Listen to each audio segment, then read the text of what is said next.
This is William Patterson University Television.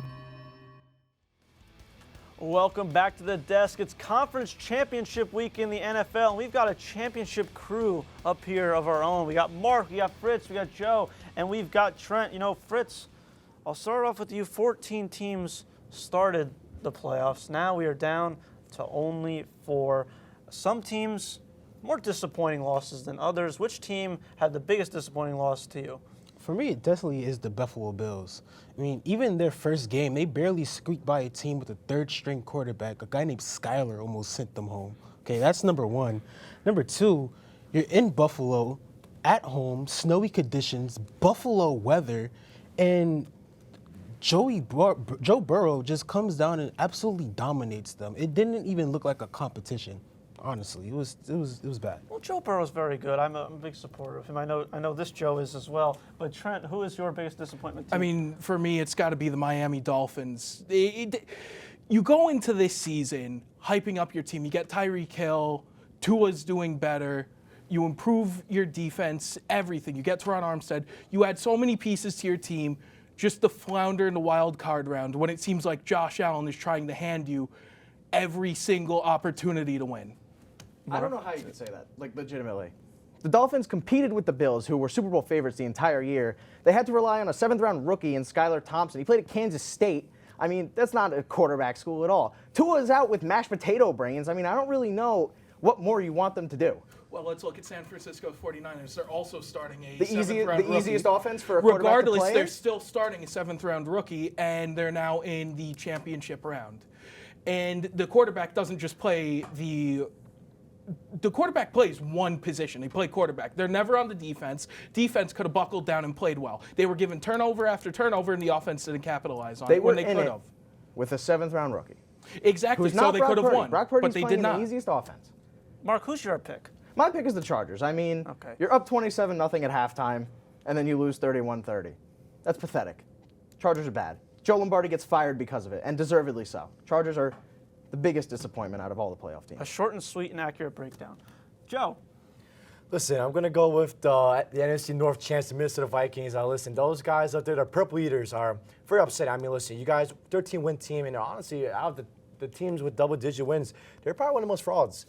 I mean, when you take a look at this team, how the way they're built, you know, Justin Jefferson, an MVP candidate, finalist.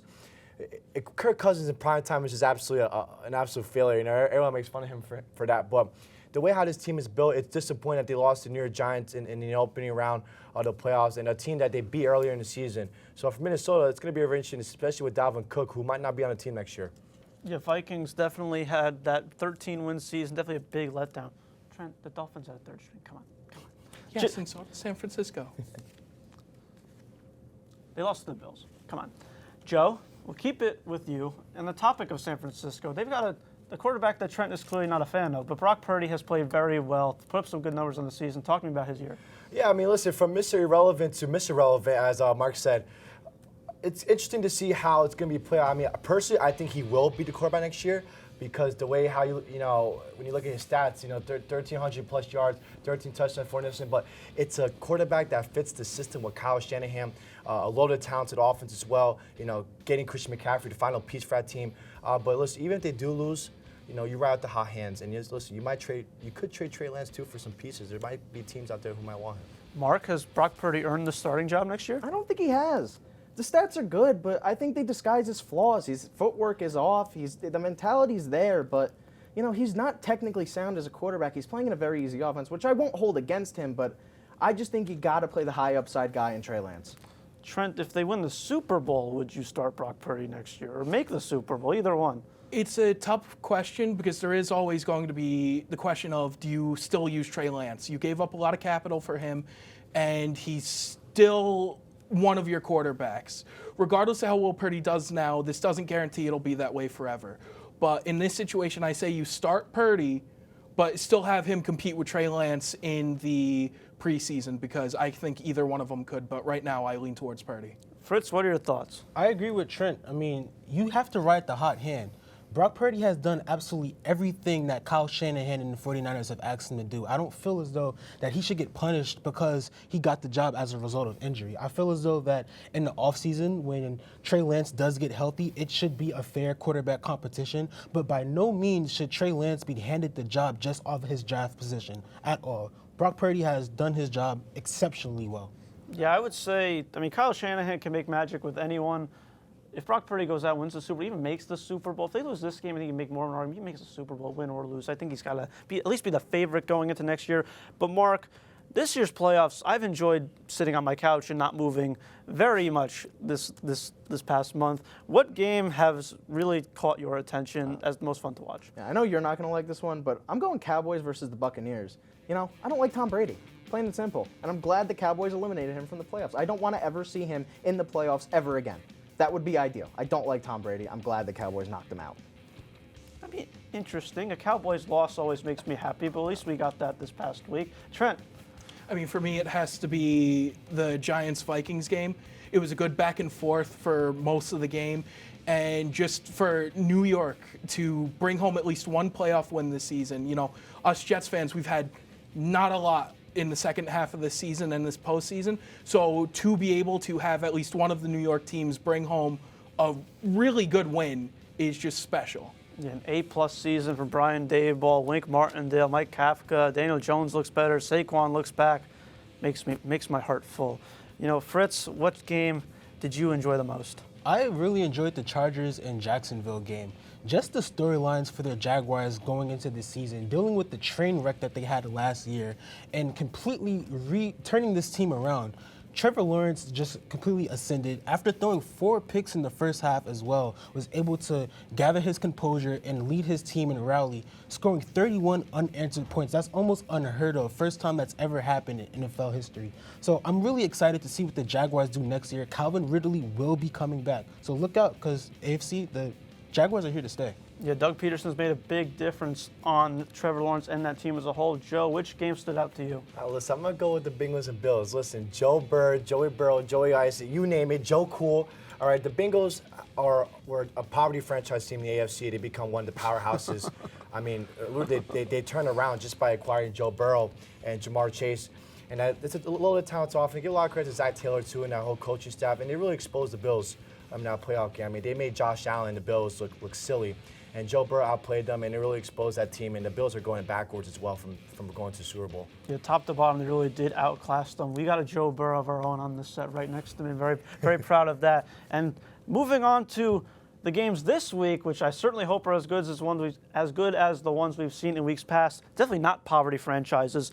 Marc, we'll start with the NFC. We got Eagles, we got 49ers. Should be a great matchup between two great powerful offenses and defense. Who do you like? I'm taking the Eagles. I truly believe that they are the most complete team in the NFL. Their defensive line is phenomenal. I think that's going to be the key to pressuring Brock Purdy and forcing him to make mistakes. Joe, quickly. Listen, these teams are very similar, both offense, defense, and, you know, it comes down to quarterback position, but I'm going to 49ers. I think they're well coached more in some sense, and I think that the Eagles are going to have a harder time, you know, stopping the run game with CMC in that position. Fritz? Like Joe said, these are two very similar teams, but I do give the edge on defense to the 49ers. I think that defense is just one that has been the best this entire season. I don't think any defense can, go match up with them. So I think that they'll make it really hard for Justin.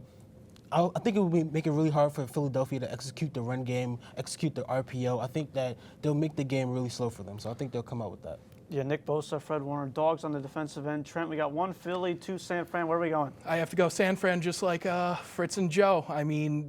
They're an aggressive team, and Marc says, Philadelphia's a complete team. I say 49ers is another complete team. I really don't see any holes. So both teams are going to be competitive, so it's going to come down to just who wants it more, and I think San Francisco wants it more.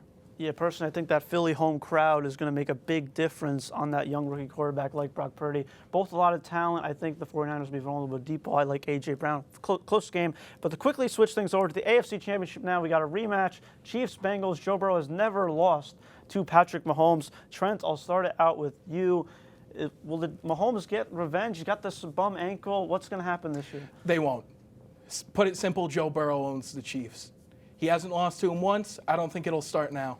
I think Cincinnati's going to win this game, then they're going to go into the Super Bowl and win it too. Fritz?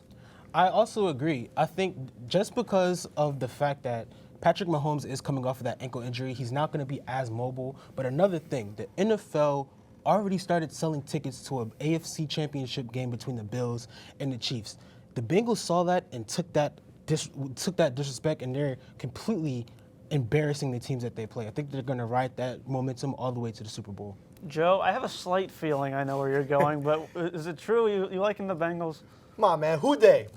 Give me the who day. Listen, Joe Burrow and the Bengals, again, 3-0 against the Chiefs. I'm looking at to make it 4-0 against them. You can't go wrong with this Bengals team, especially with an old line that's been really injury prone and they're still winning these games.